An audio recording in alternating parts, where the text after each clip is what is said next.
If you're going for public participation on Friday, what are the three things people you think should be either aware of or they need to raise? So I think the issue of primary care from levels 1 to 3 and how you have to first exhaust those before you move on to the next levels 4, 5, and at what point then do you need the referral letter to go to the national referral centers like KNH, KUTTRH.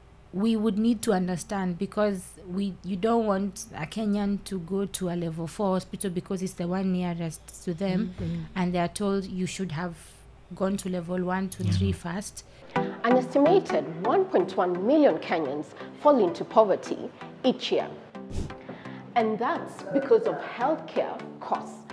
Would SHA, SHIF, UHC change that, or is there more? Or perhaps, what's the difference between a pharmacy with a Blue Cross and a Green Cross? What about cancer and the rising incidence amongst the youth? Is it just lifestyle changes, or is there more? Women's health, men's health, your children's health, the economy, this and more awaits you on season 2 of Kenya's favorite health podcast. My name is Dr. Diana Wangari, and welcome to season 2 of the One Health Lens podcast.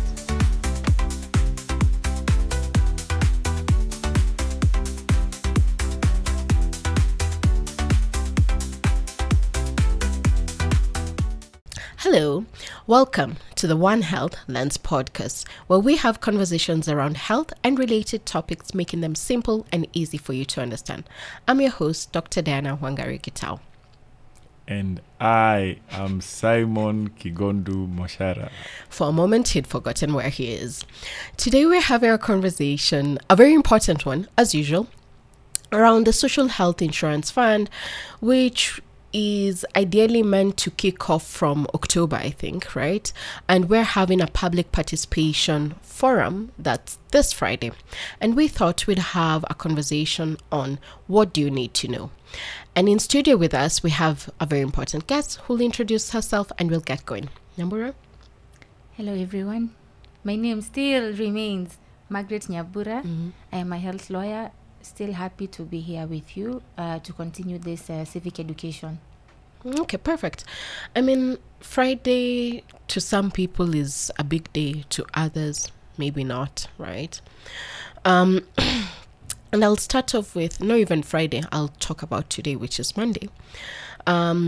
People were told that if you're to report, or if your child is to go to school, you need to be registered and registered with SHA for SHIF, right? So that then the Social Health Insurance Fund covers you, right? Your child. Now, we had questions around, is that even legal given the High Court ruling, right? Where does it fall for people to register their kids? Okay, great. So when I saw the directive by Elio Kipsang, I figured, okay, for purposes of registration, what you need is a birth certificate for the kid. So which kids are going back to school this week? Primary school, high school, that's kids under the age of 18. So for this demographic, what you would need is the birth certificates and the ID numbers for the parents, because ideally they will be dependents. Nothing wrong with that. The problem is when you peg the execution of that executive order with admission into school. These are two different rights, the right to education and the right to health. Both of them are socioeconomic rights. But for you to enforce compliance by saying that kids are not going to be admitted into school, and maybe this would only be applicable for public schools, because I reckon private schools may take the option not to agree with the move. So, okay, if there has been a drive for registration, and this is assuming that SHIF is not going anywhere, I mean, that the Court of Appeal, I don't think it's going anywhere, but anyway, that's my opinion. So assuming SHIF is not going anywhere and it's here to stay, kids will be in school until sometimes in October. If SHIF is supposed to kick off in October, maybe that's the origin for requiring kids to be registered before they go to school. but it might be a little bit distasteful to peg admission into school on registering the children. So that's the children under the age of 18. For those above the age of 18 who have not yet become independent, and I think the age is capped at 24, 25, what the Social Health Insurance Act says is that they are going to be required to produce a letter from the tertiary institution of learning they attend to prove dependency on their parent. And also the dependents are not capped. There's even a provision that has been given that you could give a letter from the chief as well. So I think it depends on which sort of dependent. Because remember, you'd also have to accompany that. If it is your own child, you'd have to accompany that with the birth certificate. If it is not, maybe the adoption order. If it is somebody just under your care, under your guardianship, the letter from the chief. However, the pegging of admission into school on registration for SHIF, that's a little bit distasteful. Yeah. Kigondu, is Edu Afia coming back? Because I heard Linda Mama is back. What does that look like? So with the initiation of the Social Health Act 2023, they removed, I remember them clearly saying, we have removed all benefits, all subclasses, including the civil servants scheme. So typically, when political noise goes up, then people start making promises, so to speak. So we have seen promises of NHIF because people made noise, and the political tone is that NHIF had Linda Mama. Eduafia was removed, but all in all, it's a confusing time. We are having the Supreme Court now, Supreme Court having to make a decision on the constitutionality of the shisha. But we are also having shisha activities going on. We have been invited for a validation meeting. Remember, this is now the final stage. So the validation is where they will present what they say has been collated from all stakeholders, and this is it. So what is your take on it? So it'll be interesting to see how much say you have. We've been involved in many so-called validation meetings, so this one will be interesting. So it's a confusing time as we speak. The NHIF benefits from even the counties continue till October, and I think the Social Health Authority is taking it one day at a time. I mean, Nyambura, to me it sounds like they're preparing. The train is moving. In as much as there's this it's unconstitutional, and the High Court ruling or orders, as the case might be, it sounds like the High Court might just did not say stop. Is that the case? They did not say stop. They just said amend something. What did they say? And don't break it down into the details of the legalese, but what do they say?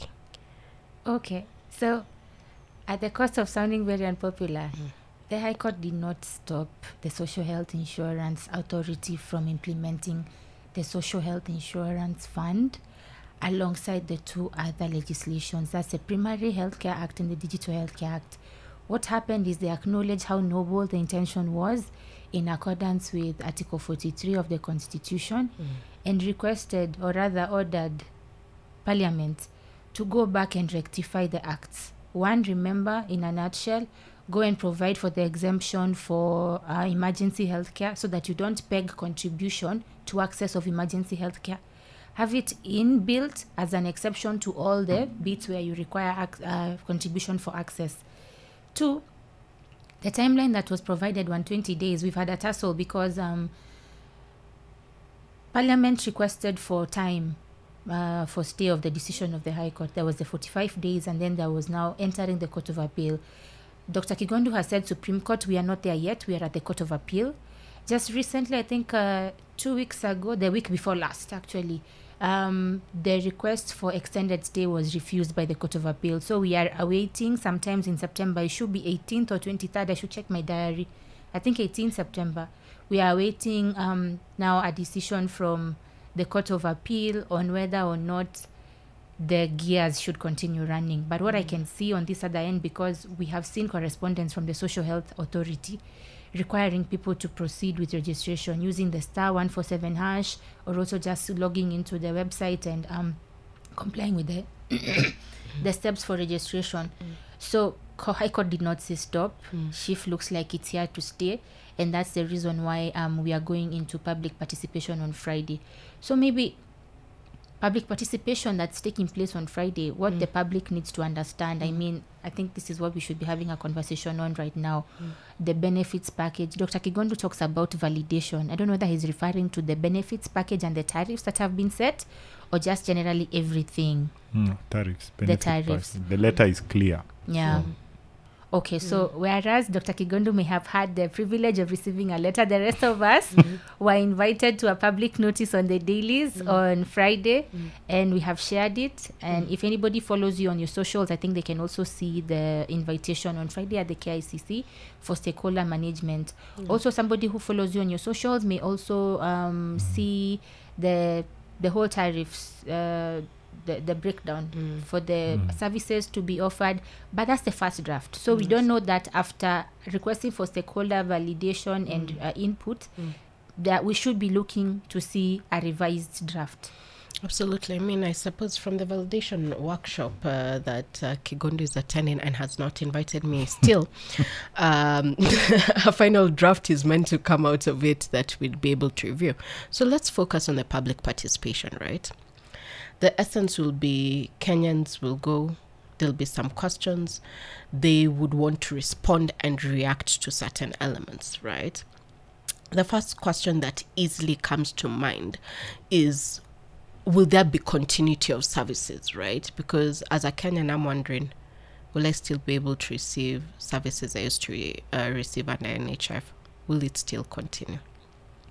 Okay, so once again, I can only speak from the sensitization that has been done by the Social Health Authority. Not much, if I may be honest. We are experiencing a little bit of, there is continuity because NHIF, remember, is still supposed to be on until sometimes in November or actually October before SHIF kicks in. Yes. Now, we don't know whether SHIF will be extended. This is still in court. Court might push the commencement date to a further date. So right now we may not speak about the effective date as far as when the Social Health Insurance Fund is going to be in application, but we can discuss what we are going to expect to see or receive after SHIF starts. I'm looking forward to some teething problems, definitely, but there should be, if at all, the transitional committee, the one that's in place or has been in place since November and is whose mandate is supposed to end in November this year unless extended or unless otherwise stated by the courts, we are looking to see anybody who has already registered for SHIF, Social Health Insurance, the fund, anybody who has already registered to continue with the uptake of services according to the tariffs and the benefits package that is going to be validated on Friday. So if you look at some of the frequently asked questions surrounding this whole transition, if you've registered for NHIF, you will still be required to run the registration, the USSD code *147 hash, or you log on to Social Health Authority or website so that you may register for the social health insurance. Now remember, under the Social Health Insurance Act, there are 3 funds. For the first, the primary health care fund, and for the third, the emergency, chronic, and critical illness fund. For those, registration is sufficient, but it is for the second fund, the Social Health Insurance Fund, for which you need to prove contribution for you to have access. So emergency services should be accessible by anybody who registers with the Social Health Insurance Authority, as well as primary health care services to be accessed at levels 1 to 3. How it's going to be delivered is yet to be seen, but that's the promise that's being put out there. And remember, according to the Facilities Financing Improvement Act, which was not challenged, and therefore, Dr. Kigondu, you may correct me if I'm wrong, we are hoping, or rather, we are looking forward to it being implemented as is. That's supposed to be the function of the county governments. But Dr. Kigondu, also please just a commentary. Is the Council of Governors represented on the Social Health Authority? I'm not so sure. Last I checked, there was an issue with primary health care being devolved, yet And also, according to the Constitution, the promotion of primary health care should squarely fit under county governments. But it is being given to a whole new outfit, starting with community health promoters, community health volunteers, community health assistants. And this is a drive being led by the Ministry of Health. So that's another issue to also be corrected. Dr. Wangari, I'm really hoping that the Ministry of Health is going to prioritize public sensitization. Public participation is fine, but I cannot participate in a meaningful way, both in a qualitative and quantitative manner, if I'm not aware what the discussions are around and if I'm not aware what I'm making a decision on, right? So public sensitization, I mean campaigns using radio, campaigns using, influencers, people who we listen to, people who are comedians, people who are trendsetters, people who are able to reach a wider reach of people, such as Dr. Kigondu here with us, right? So that people understand what's happening. I mean, if you could ask me a question like, when is NHIF going to end and when is SHIF going to start, and I still can't answer that because there are still processes in court underway, people can hardly make a decision because they are not certain, and uncertainty is definitely going to make the uptake be poor. So in as much as you will ask people to comply with registration, they need to know what's the value proposition. I hear you. Do hospitals and facilities have contracts, Dr. Kigondu? Yeah, so just to add on to answer one of your questions, is that the counties are actually represented in the SHA board by a representative from the CEC caucus. I think County Executive of Health caucus. So the counties can be said to be represented. So there is someone from the counties. In terms of FIF Act, actually, that was one of the acts that we actually gave a positive response to, because it was there before devolution. Then devolution brought some issues. But with the hospitals being allowed to manage their own funds, then that autonomy is a good thing. And I haven't seen the regulations for FIF Acts. But the act is there. Have you seen the regulations? No, I haven't. So again, they exist. That's a good question. We need to look. It's one day at a time. For them. So FIF Act was one of the good acts. And I concur with you in terms of for this push for registration. Registration is not payment. Registration actually is registration.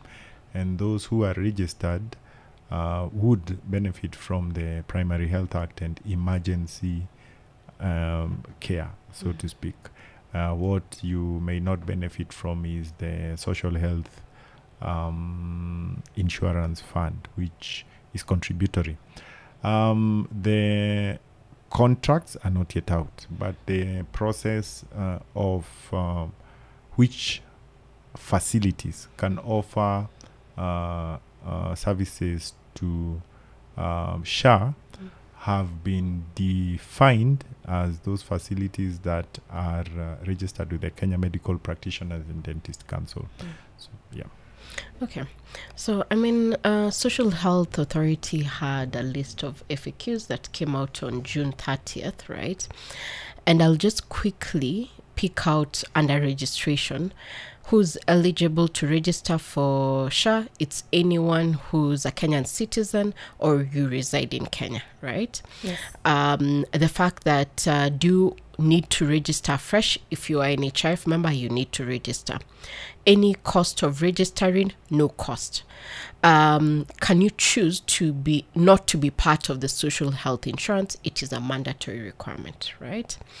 Will NHIF members automatically transition to be SHA members? No, right? Because NHIF members will have to register fresh, right? How to register? This is the whole star 147 hash. That's how you register. How do you add dependents? This is what you mentioned, that you'd have to present birth certificates as part of it. But is this part of the portal? you'd have to add it in your portal. If you have a baby after signing up, you just need to let SHA know within 14 days of birth, and they'll be covered too. There's no limit of how many children you can include, as long as you can take care of them financially. Does it cover more than one wife? Very important question. Yes. SHIF will cover more than one wife. Is the registration per household? Does it mean only one spouse contributes? It will be decided by the household members, right? That if it's the husband, the wife, or it's pooled, they can decide, as long as they're registered. What happens to the dependents if a member passes on? It seems it's a factor of you notifying the social health authority, and they'll manage it. What happens to the current biometric? You'll register, and then you'll have a date of you getting your biometrics taken again, right?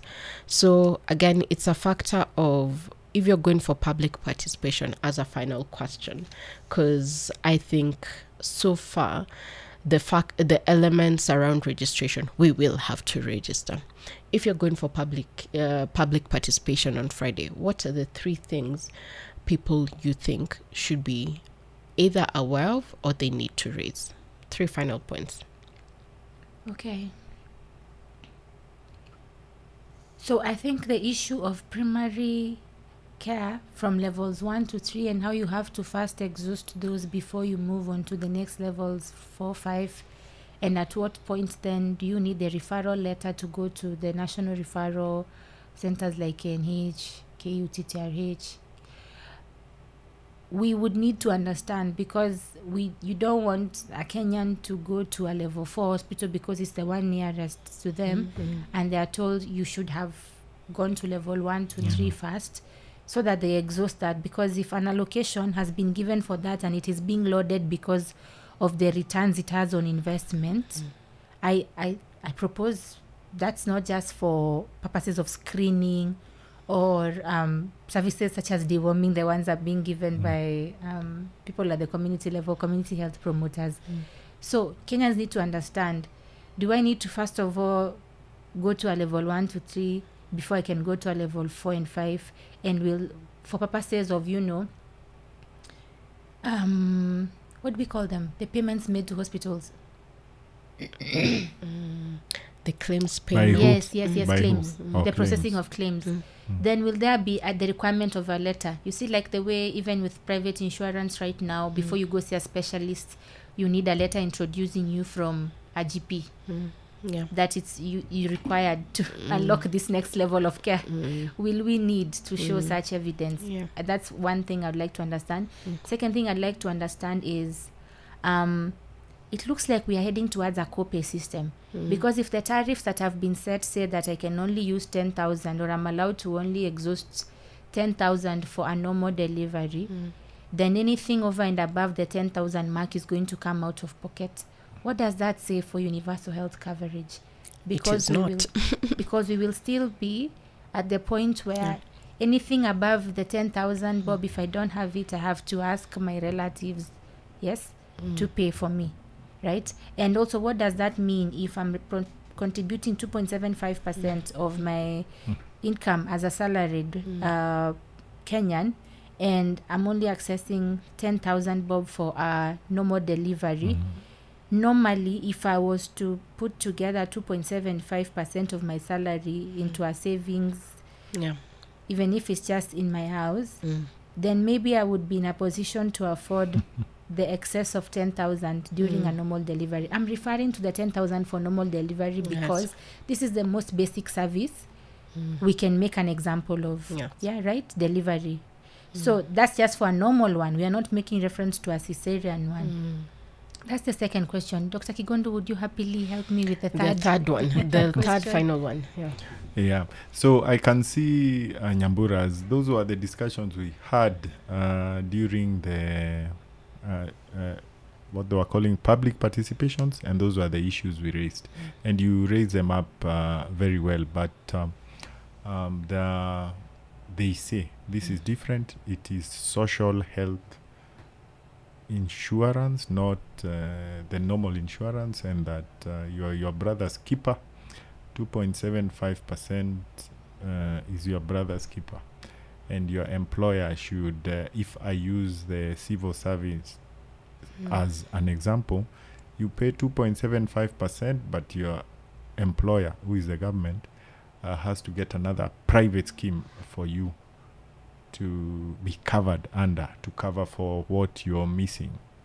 And those are still the debates that were going on. Those were some of the issues actually raised. So when you bring constitutionality of an issue, if someone who is contributing 2.75%, assuming they are earning an income of 500,000 and their benefit package is 10,000, those are some of the questions that are actually being raised. And those were some of the issues we were pushing to have a ceiling, a cap, because yes, you can contribute up to this amount, but this was not taken into account. So those are some of the issues that have actually been taken to court. And we once had a very long discussion about this in my place with senior people who actually raised this issue up. If someone goes to court and says exactly what you have said, what will the court say? So I've just remembered the issue of means testing for indigent persons, people who cannot be considered to be in formal employment. Yet if we are heading towards universal health coverage, that means we are leaving nobody behind, right? Yes. So what is the means testing tool? What are the metrics that have been used to develop it? Are we going to be referring to the data from the last population census, as I have heard? And what are some of the questions we are going to be using as a basis, or what are going to be the indicators we are looking at for purposes of developing the means testing tool? And I have also not seen any effort yet. So if we're going to start in October and we haven't developed the means testing tool yet and we haven't put it out for validation, that means we are going to start with some guys and then leave behind some guys and then pick them up later. I don't understand the question. We of must means start testing. from somewhere. That's You what must I start mean. from We must start from. I think we must start from somewhere. That's where we are, because a lot hasn't been figured out, I think, or rather, there hasn't been, say, sensitization. People are not aware. You said regulation. Sounds like there's quite a few, but public participation is happening on Friday. I think those who can should participate, right? I think it's continuously monitoring what's happening, right? Because the train is moving. October is going to come. The train is moving. Yeah. Nyambura, thank you for coming and joining us.